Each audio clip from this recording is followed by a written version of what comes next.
For 15 long years, I opened their front door every morning with a smile, never realizing that behind those polished family portraits and perfect smiles was a silence darker than anything I'd ever known.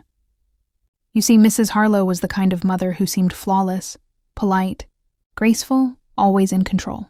But there was one thing she never allowed: her children visiting their grandmother, not once. And back then I thought it was just family tension. I was wrong. Terribly wrong. I started babysitting for the Harlows when I was in my early 40s. Their first child, Emily, was only 2. Soft curls, bright eyes, the kind of baby that made your heart melt. Her little brother, Max, came 3 years later. I watched them grow, learn to walk, go to school, celebrate birthdays. I was there for everything. Mrs. Harlow always thanked me, always too formally, like she was keeping distance even in gratitude. Mr. Harlow was quieter, the kind of man who carried exhaustion in his shoulders. Every family has its rhythm, and theirs was one of quiet rules. Dinner at 6 sharp, lights out by 9, and one unspoken rule that even the children knew by heart: we never talk about Grandma. At first, I thought Grandma must have passed away. But then, one evening, as I was putting Max to bed, he whispered something that made my stomach twist. "Miss Annie," he said softly, "did you know Grandma used to sing me the Silver Moon song when I was a baby?" I froze. "What do you mean, sweetheart?" He looked confused. "Mommy says I'm imagining it. But I remember her. She smelled like lavender." The next morning, I tried to ask Mrs. Harlow gently if her mother was around. Her smile faded instantly. "She's gone," she said flatly, before walking away, as if the air itself had turned heavy with her silence. Still, things didn't add up.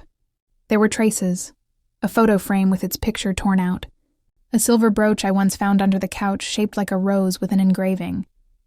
"To my Lily, love, Mom." Lily. Mrs. Harlow's name was Lily. But what mother erases her own mother so completely that even her children are forbidden to remember her? Years went by. I stayed. Maybe because I loved those kids too much to leave. Or maybe because some part of me needed to understand what haunted that house. Then, one rainy afternoon, 15 years after, I first met them. Something happened that changed everything. Emily, now 17, came home early from school, tears in her eyes and a crumpled paper in her hand. "Miss Annie," she whispered, trembling, "I found something in Mom's drawer. You need to see this." And when she handed it to me, my hands began to shake, because on that paper was a letter signed, "Your mother, Margaret Harlow." But the date at the bottom wasn't from the past. It was from last month. Emily's hands were trembling when she passed me the letter. Rain was tapping against the window, a slow rhythm that made the silence even heavier. I hesitated. For 15 years, I'd respected every boundary in that house. But this felt different. The envelope was old, yellowed at the corners, sealed carefully, with a faint scent of lavender. The same smell Max once mentioned. On the front, it read in neat handwriting, "To my daughter, Lily, please forgive me." My heart raced. Emily's eyes were wide with fear. "She said Grandma's dead," she whispered. "But this was mailed from the next town. Last month." I carefully opened the envelope. Inside was a folded letter, its ink slightly smudged, but every word pressed deep, as if written through tears. "My dearest Lily, I don't expect you to forgive me, not after what I did that night, but please, let the children know I love them. I see them sometimes from the garden wall. They look so much like you at that age. You have every right to hate me, but don't let them grow up believing their grandmother is a monster. I only did what I thought would keep you safe. Love, Mom." I felt my throat tighten. Emily stared at me, her voice barely audible. "Why would Grandma say she sees us from the garden wall? We don't even have neighbors behind us, just the old woods." That night I couldn't sleep. The words, "I see them sometimes from the garden wall," echoed in my head again and again. Could it be possible that Grandma Margaret was still alive and watching them from the woods behind the Harlow's house? The next morning I arrived early. The house felt unusually quiet. Mr. Harlow had already left for work, and Mrs. Harlow was in the garden, pruning her roses. Her hands were steady, her face calm, but there was something chilling in her composure. I tried to sound casual. "Emily found something yesterday. A letter." She froze, the scissors slipping slightly. Then, without turning, she said in a low, deliberate tone, "Burn it." My stomach knotted. "Lily?" Her voice rose sharply, trembling for the first time in years. I said, "Burn it, Annie. and forget whatever it said. My mother is dead. I'd never seen her like that before. Her eyes, usually cold and distant, were wet, terrified, like she was staring at ghosts I couldn't see. After she left, I stood there in the garden, surrounded by hundreds of perfect red roses. But then I noticed something strange. At the very end of the yard, near the wooden fence that bordered the forest, one patch of roses had been dug up recently. The soil was darker, fresh, disturbed, and sticking out of it was a small silver brooch, a rose-shaped brooch, identical to the one I'd found under the couch years ago. I picked it up, brushing off the dirt. The back still had the engraving. To my Lily, love, Mom. That night, I stood by the window of the kids' room, staring into the woods behind the house. The moonlight caught something, movement. A figure, slow and fragile, standing near the garden wall. For a second, I thought it was my imagination. But then, she lifted her hand. And even from a distance, I saw it clearly, the silver glint of a matching brooch on her chest. Mrs. Harlow's mother was alive. The next morning, I couldn't stop thinking about that frail figure I'd seen behind the garden wall. I told myself maybe it was a dream, but deep down, I knew it wasn't. 15 years in that house had taught me how silence can hide truth, and how truth never really dies. That afternoon, when Mrs. Harlow went out for groceries, I made up my mind. I left Max and Emily with their homework and quietly stepped into the garden. The wind was cold. The air smelled of roses and damp earth. I walked toward the far end, the place where the soil had been freshly disturbed. Beyond the fence, the woods began, tall pines whispering in the breeze. And then I saw it, a small wooden gate I had never noticed before, half covered by vines. Its lock was rusted but broken. I pushed it open. The path beyond was narrow and overgrown. I walked slowly, my heart pounding, until I reached a clearing, and there she was. An old woman sitting on a wooden bench, wrapped in a gray shawl. Her silver hair glowed faintly under the daylight. She turned when she heard me, her eyes soft but haunted. "You must be Annie," she said quietly. Her voice trembled like dry leaves. "I've seen you every day. You take care of my grandchildren." My throat went dry. "You're Margaret, Lily's mother?" She nodded. Tears welled up in her eyes. "She doesn't tell them about me, does she?" I shook my head. "She told them you were gone." Margaret smiled sadly. "She's been trying to bury me for years." There was no anger in her voice, only sorrow. She reached into her pocket and pulled out a faded photograph. It showed a younger Lily, maybe 16, standing beside her mother in front of a farmhouse. But in the corner of the picture, burned edges told a story of fire. "She was always delicate," Margaret whispered. "Afraid of everything, even love. When her father left, she blamed me. She said I destroyed her childhood. That night she ran away after a fight. There was a fire in the barn. I thought she'd died." Her lips quivered. "But she didn't. She came back years later, changed. She said she forgave me, but when she had children, she told me to stay away. Said I was a curse." I listened in silence. The sound of wind through trees felt like voices from the past. "I never stopped watching them," Margaret said softly. "I live in that little cabin behind the woods. I see the kids playing. I just wanted them to know their grandmother isn't a ghost." Suddenly, footsteps echoed from the garden path. A sharp, panicked voice cut through the air. "Annie!" It was Mrs. Harlow, Lily. Her face was pale, her breath unsteady. She stared at her mother like she'd seen a monster rise from the grave. "How dare you come near my children?" she screamed. Margaret stood, trembling. "Lily, please. They deserve to know the truth."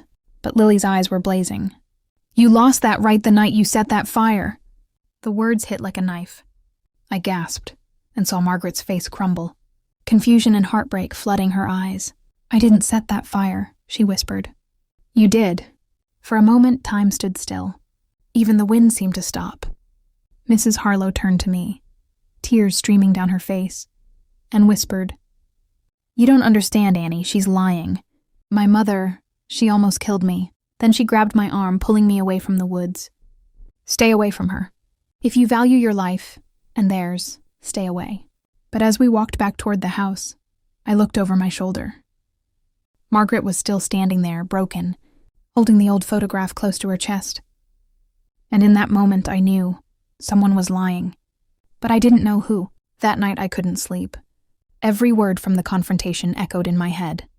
Lily's scream. Margaret's trembling whisper. You did. Who was telling the truth? After 15 years of knowing this family, I realized maybe I'd never really known them at all. The next morning, Lily pretended nothing had happened. She made breakfast for the kids, humming softly as if yesterday hadn't existed. But her hands, they were shaking. Every few minutes, she'd glance toward the window that faced the woods. Fear lived in her eyes like a permanent shadow. When she left for her weekly yoga class, I made my decision. I told Emily I was running an errand and followed the hidden garden path again. Through the rusted gate, down the narrow trail. The air was colder this time. The forest felt alive, whispering secrets I wasn't ready to hear. After a few minutes, I saw it, a small cabin half hidden beneath tall oaks. Its windows were fogged, its door slightly open. I stepped inside. The place was simple. A bed, a rocking chair, shelves lined with photographs and old books, but what caught my attention was a table in the corner. On it lay dozens of letters, all addressed to Lily. None of them opened. Annie? A voice called softly. I turned. Margaret stood there, clutching her shawl, her eyes red from crying. I knew you'd come, she whispered. No one ever believes an old woman's truth. But maybe you will. She sat in her rocking chair and motioned me to sit. Then she began, slowly, painfully, to tell her story. Lily was 16 when it happened, she said. She'd fallen in love with a man twice her age. He was married. I tried to stop her. We fought that night. I locked her in her room, terrified she'd run away with him. Then the fire broke out in the barn. The police thought it was an accident, but I found matches in her coat the next morning. Her voice broke. She blamed me, said I trapped her, that I tried to ruin her life. She told everyone I started the fire. When her father left us, she said it was my punishment. But Annie, I swear, I only ever tried to protect her. She handed me an old photograph. The same farmhouse. The same night. But this time I saw something new. In the background of the burned barn was a faint silhouette. A teenage girl holding a lit match. I kept that picture, Margaret said. Proof. But when she found out, she took my house, my money, everything. Said if I ever came near her children, she'd call the police. Tears streamed down her wrinkled cheeks. So I watched from the woods. I sent letters. I prayed she'd forgive me before I die. Suddenly, a sound cracked through the silence. A snapping twig outside. Margaret's eyes widened. She's here. Before I could react, the door burst open. Lily stood there, her face pale with fury and terror. What are you telling her, Mother? Only the truth, Margaret whispered. Lily stepped closer, shaking, her voice breaking. You think you're innocent? You think I forgot the screams that night? Dad left because of you, because you... She stopped mid-sentence, realizing I was watching. Her eyes met mine. And for the first time, I saw something beneath the anger. Not hatred, guilt, Annie, she said softly, almost pleading, as you don't understand. My mother isn't what she seems. Don't believe her stories. Before either of us could speak again, she turned and ran back into the woods, her sobs echoing between the trees. Margaret sank into her chair, whispering to herself. She's still that frightened girl, still running from the truth. And as I stood there, surrounded by decades of pain, I knew this wasn't just a family feud. It was something deeper. Something that had destroyed them both. After that night in the cabin, sleep became impossible. Every time I closed my eyes, I saw both women's faces. One broken by guilt, the other by fear. Who was I supposed to believe? I'd seen the love in Margaret's eyes when she spoke of her grandchildren. But I'd also seen the terror in Lily's when her mother's name was mentioned. The next day, while Lily took the kids to school, I went into the attic, a place I'd rarely been. Dust floated in beams of pale sunlight. Old boxes, photo albums, and forgotten furniture were stacked like memories that no one dared to open. In one corner, I found a trunk marked private. Inside were letters, unopened, just like those in Margaret's cabin. And something else. A police report from 20 years ago. My hands trembled as I read the headline. Local teen escapes fire, mother blamed for negligence. Barn fire destroys family farm, father missing after dispute. But as I read further, details began to twist the story. The report mentioned suspicious materials found in the barn, gasoline containers, matchboxes, all connected to Lily's personal belongings. At the bottom of the report, in faded ink, there was a note. Due to the victim's age and emotional state, no charges filed. I froze. The truth wasn't written plainly. It was hidden between the lines. Lily had been the one responsible for the fire. Her mother had taken the blame. To protect her. Tears filled my eyes. All these years. The silence, the bitterness, the fear. It wasn't hatred that separated them. It was guilt. That evening, I found Lily in the kitchen, staring blankly out the window. "Lily," I said softly, "I went into the attic." She turned sharply. "You had no right." "I know," I whispered.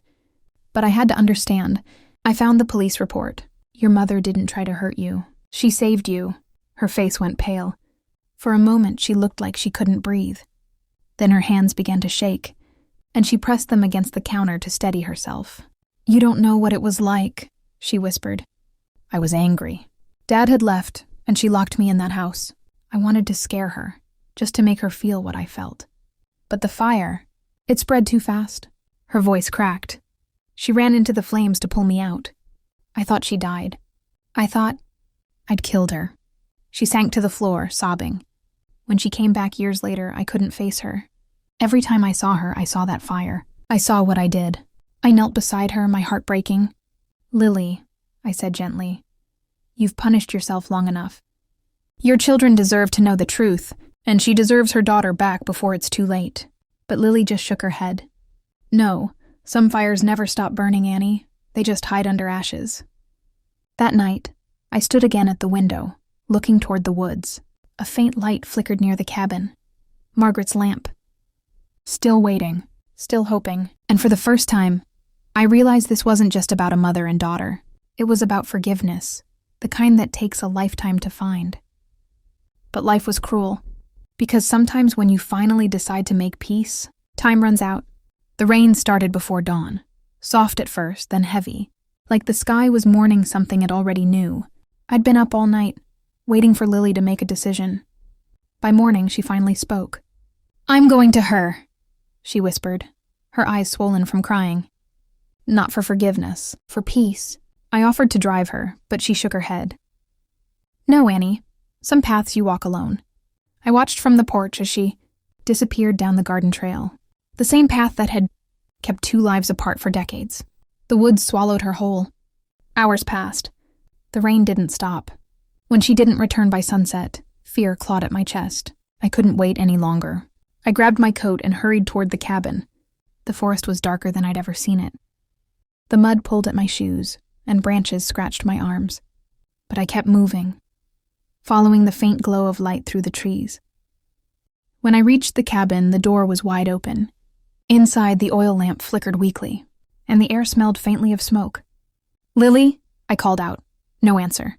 Only the creak of the rocking chair. Then I saw them. Both women, sitting on the floor, facing each other. Margaret's trembling hands cupped Lily's face. Tears streaked down both their cheeks. "I thought you'd never come back," Margaret whispered. Lily broke down completely. "I tried to hate you. I told myself you were the monster, but it was me, Mom. I started that fire. I was a stupid, angry child." Margaret smiled faintly through her tears. "You were just hurt, and I let my own pain turn me cold. We both burned that night, Lily, not just the barn." They held each other for a long, fragile moment, two souls finally recognizing their wounds. But peace can be cruelly short-lived. A sudden crack echoed outside. Lightning struck a nearby tree, setting the dry leaves ablaze. Flames spread quickly, licking the edges of the old wooden cabin. "Mom!" Lily screamed, trying to pull Margaret up. But the old woman stumbled, weak, coughing from the smoke. I rushed inside just as the fire roared to life. "We have to go!" I shouted. Lily was dragging her mother toward the door, but the flames had already blocked it. In that chaos, Margaret gripped her daughter's hand and whispered, "Go, please, Lily, don't make the same mistake twice." Lily's tears mixed with ash. "No, I won't leave you again." But the roof cracked. A beam collapsed and the world exploded in heat and smoke. I barely managed to pull Lily out through the window, her arms clawing toward the fire, screaming her mother's name until her voice broke. By the time the fire brigade came, it was too late. The cabin was gone. and so was Margaret. The next morning, the police found something in the ashes. A silver brooch, shaped like a rose, still gleaming despite the ruin. On its back, the words could still be read. "To my Lily and love, Mom." Lily held it to her heart and whispered, "She saved me twice." After that day, the Harlow house was never the same. Lily became softer, quieter, and for the first time, she took her children to the place behind the garden wall. She planted roses there, dozens of them, glowing red like memory and forgiveness. Every morning I see her there, whispering to the air, smiling through tears. And sometimes when the wind moves through the trees, it carries a faint scent of lavender, a mother's presence, still watching, still forgiving.